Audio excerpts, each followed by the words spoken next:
Economic geography and development. Development implies progress. So to say a country is developing means they are making progress or improvements in areas such as technology, production, social and economic welfare. Of course, these things don't necessarily bring happiness or social stability or environmental sustainability, but they do imply some kind of economic progress. And one way in which we could look at a country's level of development would be to use the United Nations Human Development Index, or HDI. This, of course, recognizes a country's level of development as a function of three factors, and I'll elaborate on each of these. So, economic. The HDI measures economic progress through GDP per capita. That's gross domestic product per capita. And GDP, or gross domestic product, is the dollar value of all goods and services produced within a country during a given year.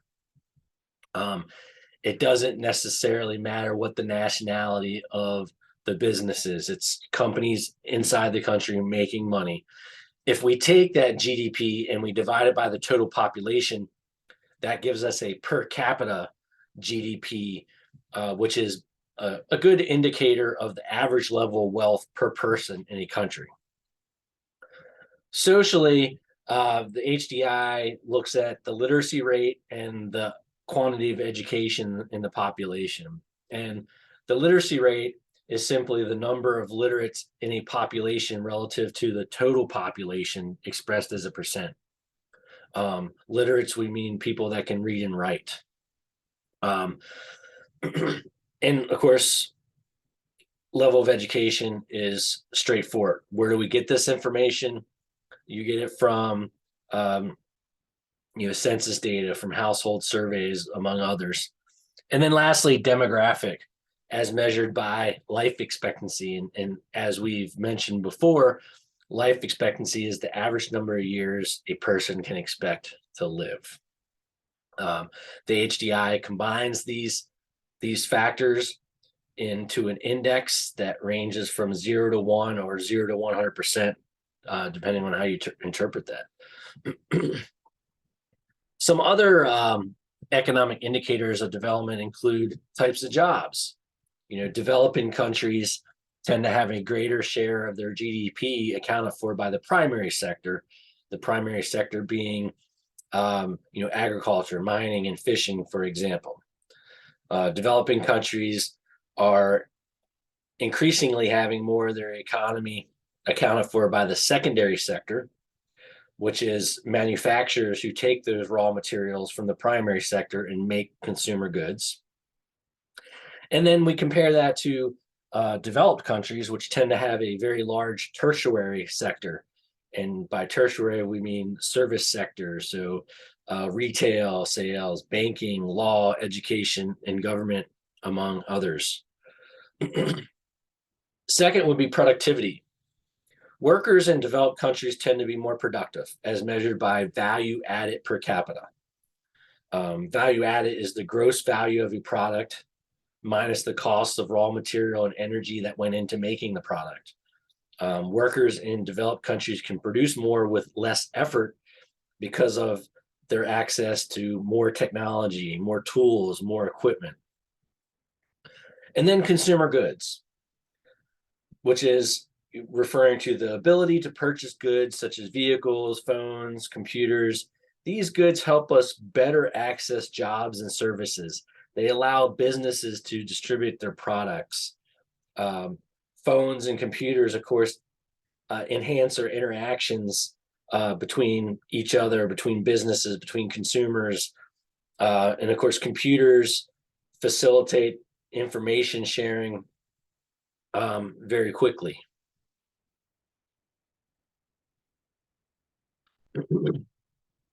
So over the next few slides, we're going to look at some strategies for economic development. And the first one is development through self-sufficiency.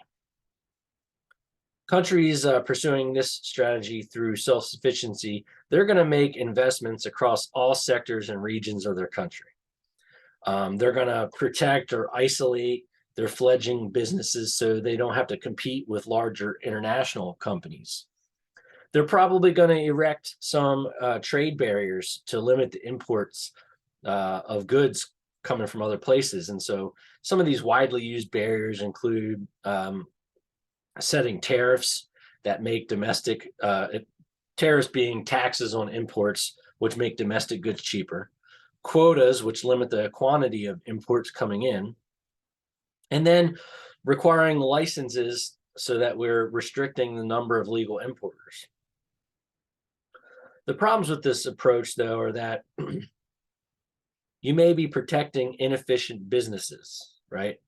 If they're not experiencing any competition, there may be little incentive to improve the quality of their goods, to lower production costs, to reduce prices, or even increase production. And then to do something like this, a large bureaucracy needs to control the regulations and protect companies. And of course, that tends to encourage corruption within the government, but also, among entrepreneurs who find it difficult, who find it less difficult and more rewarding to work around government regulations and therefore illegally import goods on, say, the black market. Another strategy would be development through international trade. In this approach, a country identifies its distinctive or unique economic assets. What raw materials do they have that are abundant in their country? What raw materials do they have that other countries will pay for? What can they produce and distribute at a lower cost or with better quality? The World Trade Organization, WTO, which was established in 1995, works to reduce barriers to international trade in two principal ways. Through the WTO, countries can negotiate a reduction or elimination of international trade restrictions such as quotas and tariffs. The WTO also enforces trade agreements between or among countries. So a country can bring an accusation that another country has violated a WTO agreement, and the WTO will rule on the validity of that argument and then possibly offer or order some remedies. They can also work to protect intellectual property of individuals, of corporations, and they can make orders to see that illegal actions stop. On one hand, the WTO is criticized for its high-level closed-door meetings that some charge are being anti-democratic and in the interests of large corporations rather than the poor. On the other hand, others believe that the World Trade Organization compromises the power and sovereignty of countries because it can order changes to your country's taxes and laws. So that's a problem for some people. There's the problems with this approach include an uneven resource distribution. A country may not have very valuable resources, or resources they have in abundance may not currently be valuable because of, say, a market price. Increased dependence on developed countries. Producing more goods to sell to people in more developed countries may lead to less domestic production of necessities such as food and clothing, which means these products will have to be purchased from another country and usually at a higher price than the raw materials going out. And then lastly, market decline. Economic markets may decline for low-cost manufactured goods. Developed countries only have a certain market and population size. That is, they can only consume so much. And then one more strategy for development that I'll mention, because you hear a lot about it nowadays, would be the fair trade model of development. So fair trade means that products are made and traded according to standards that protect workers and small businesses in developing countries. Standards of fair trade are set internationally by the Fair Trade Labeling Organization, or FLO, which is a nonprofit organization.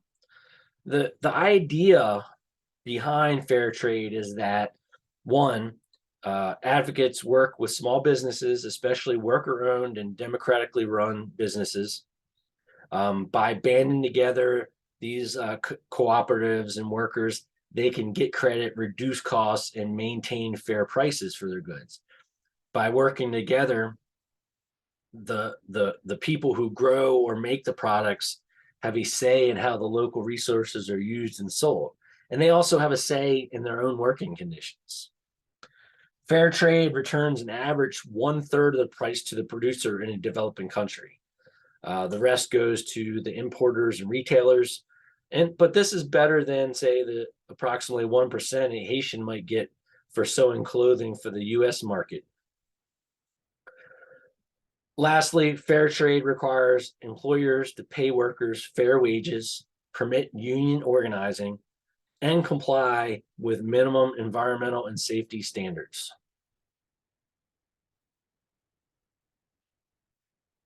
So how do we help finance development in developing countries? Well, developing countries typically lack money to fund development. So they have to obtain financial support from more developed countries through loans from banks, loans from international organizations, or through what we call foreign direct investment, which is direct investments from international or transnational corporations.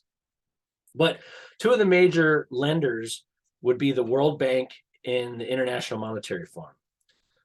The World Bank provides loans to countries to reform government and legal institutions, and to develop and strengthen financial institutions, and to implement transportation and social service projects. The International Monetary Fund provides loans to countries to promote international trade and to stabilize their currency. Of course, some of the problems with these organizations and their funding of, quote, development include projects that they funded that don't, say, function properly, right? Money that the government has borrowed and just squanders, or maybe it's stolen, or it's used to buy weapons, or it's invested in infrastructure programs that are designed to attract investment but are failures. Typically, these loans come with what we call structural adjustment programs or reform programs. It's a requirement of them. These structural adjustment programs or reform programs that go along with the loans, they typically include economic goals for the country, strategies for achieving those goals, and also financing requirements. The idea is to reform government and fiscal management and to encourage the growth of the private sector. However, critics charge that these programs often result in cuts to health services, education, and other social services that affect the people that need those services the most. The IMF and World Bank now encourage these programs to reduce poverty and corruption, and they, instead of just consulting with government officials, they tend to consult more with average citizens as well. Now, structural loan programs have been historically criticized for being part of this larger trend towards what we call neoliberalism. Neoliberalism is derived from neoclassical economic theory, and it basically pushes for free trade and the removal of government intervention in the economy. You've all heard that before. Of course, this has led to a general transfer of economic control from states to the private sector. And in turn, it's helped foster this era of globalization and expanded corporate control, while at the same time eroding the ability of regions and countries to control their own economic destinies. This process has been called by some the neoliberal turn and is highly contentious.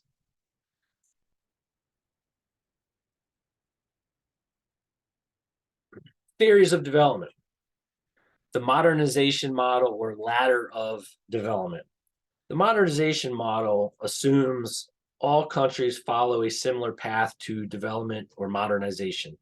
That is, they advance through several stages of development from an initial traditional stage characterized by subsistence activities such as farming, to other stages with increasing industrialization and urbanization, and eventually to a final stage characterized by widespread production of goods and services, mass consumption, and most workers being in the service sector. This, of course, is different from some of the dominant structuralist theories. Structural theories, in general, hold that difficult to change, large-scale economic arrangements shape what can happen in our world.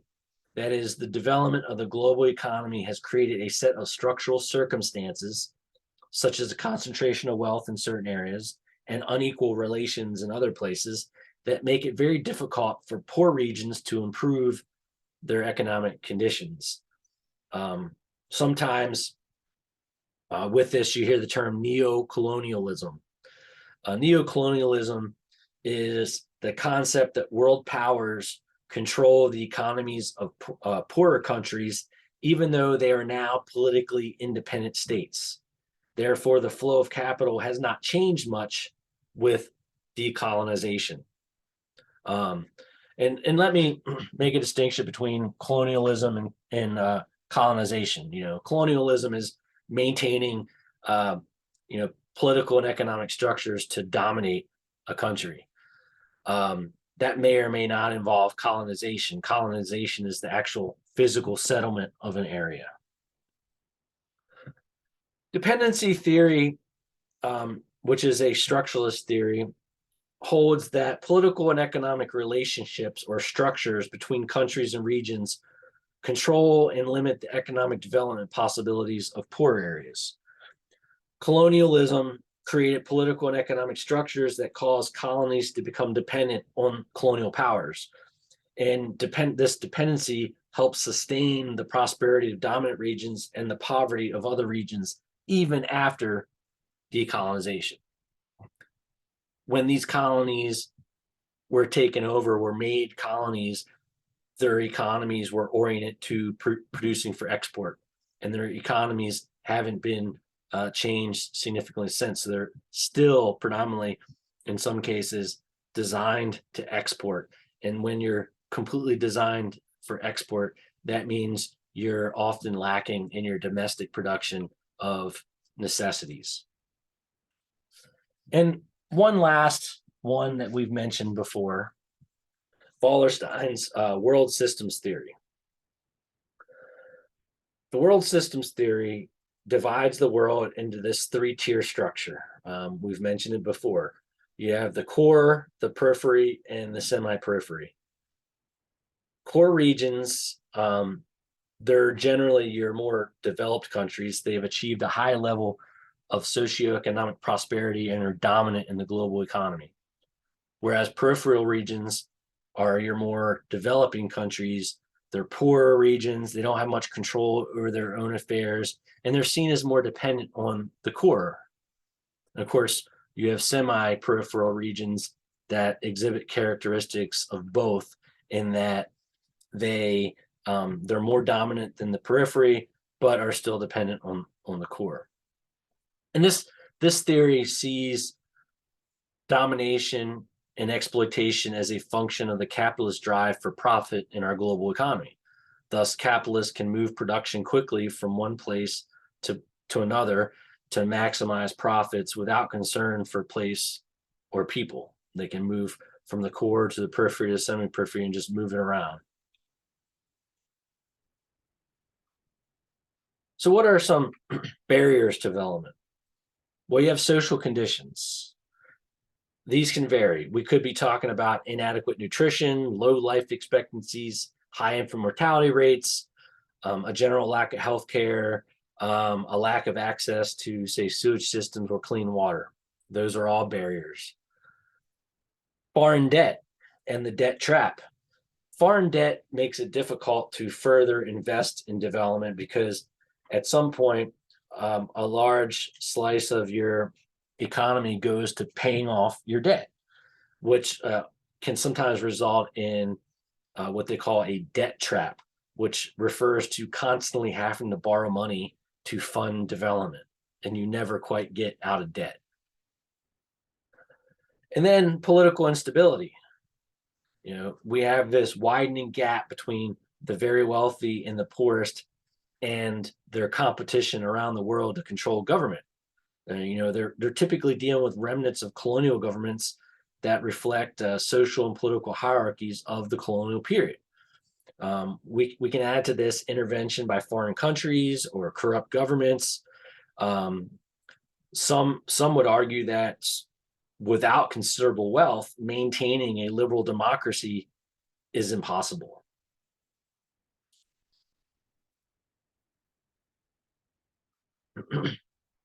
What are some other aspects of development? Well, in efforts to attract new industries, some governments in the periphery and semi-periphery have established special manufacturing and export zones called export processing zones. These zones offer favorable tax, regulatory, and trade arrangements to foreign firms, and they typically attract a mix of manufacturing operations depending on the skill levels of the labor force and the infrastructure. A related concept would be islands of development, where a government or corporation builds and concentrates economic development in certain cities or regions. And in developed countries, sometimes you also hear the term growth poles, another term for places of economic activity that have been deliberately organized around one or more high-tech industries, such as biotech. And the idea is that these industries will stimulate economic growth in the region and lead to a positive economic spiral and prosperity. What do we mean by a positive economic spiral? Well, what we're referring to is that buildup of advantage that occurs from firms locating in a specific geographic setting, right? This concentration of development in a specific geographic setting, we tend to call localized economies or agglomeration effects, right? Where you have businesses clustering in a certain geographic setting, and they work towards each other's advantage. Really, you have cost advantages of clustering in a specific location. Linkages develop between firms in terms of, say, providing services and supplies to each other, which further growth. And this tends to attract young people and talent and labor and investment to the region. It creates a positive feedback whereby the tax base grows, which means you can support more infrastructure, which attracts more people. However, those agglomeration effects over time can lead to what we call agglomeration diseconomies, right? Or the negative spiral and the backwash as well. A negative spiral, let me just jump to that. A negative spiral occurs when you lose your talent, your labor, and your investment to other locations. This means that your tax base is shrinking and you have a lesser ability to provide infrastructure to attract businesses. This can also lead to what we call backwash effects, which are the negative impacts on a region or regions from economic growth in other regions. That's different than saying spread effects. Spread effects are the positive impacts of development in a region and how it spreads to other countries in the area. So that negative spiral, those backwash effects, can lead to these agglomeration diseconomies, which are basically the negative effects of increasing urbanization and the concentration of industry. The more you become industrialized, urbanized, the higher your real estate prices are, the higher your labor prices are. Taxes are higher to pay for all those services. And then you have other costs such as delays in traffic, higher waste disposal fees, among others. Ultimately, it makes that area less competitive, and that may ultimately result in a brain drain, right? That out migration of your young and talent, and it also may result in what we call creative destruction, which is the withdrawal of investment from areas where profits are low in order to reinvest in newer areas where there's a greater potential for profit. And this is exactly what happened with the deindustrialization of the manufacturing or Rust Belt in the 1960s and 70s across, the Great Lakes region, the auto industry. All that money flowed south into the Sun Belt states like Charlotte, North Carolina, Atlanta, Georgia, and then all the way west into places like Phoenix, Arizona.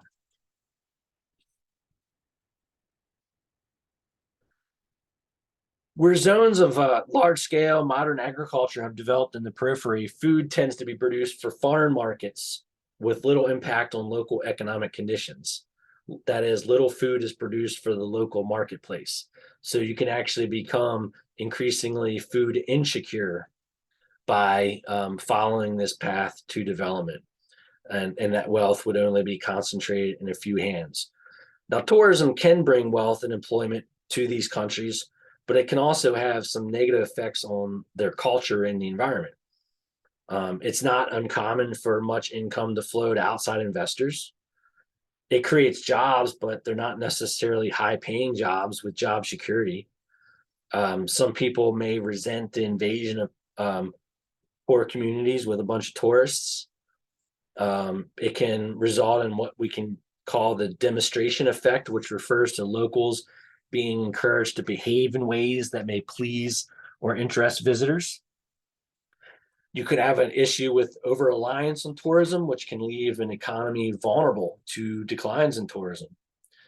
And then you have the cultural landscape of tourism, which of course it's a study in contrast, because in tourist areas you have nice hotels and you have cruise ships and you have great food, and all that's down the street from poverty-stricken villages and children suffering from malnutrition.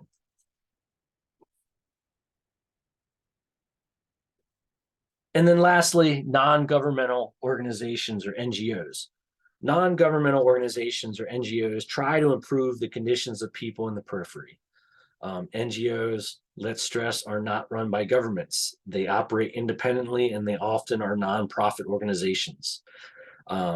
In fact, some countries have so many NGOs operating within them that they form what some people call a parallel state that's funded by foreigners and accountable to nobody, certainly not accountable to the local government. One of the good things that have come out of NGOs is their microcredit programs, which have had success in some parts of the world because these programs lend to poor people, particularly women, and they encourage them to develop their crafts into small businesses. And that's proved to be successful in some areas of the world. And I'll end with a quote from John F. Kennedy: "Economic growth without social progress lets the great majority of people remain in poverty, while a privileged few reap the benefits of rising abundance."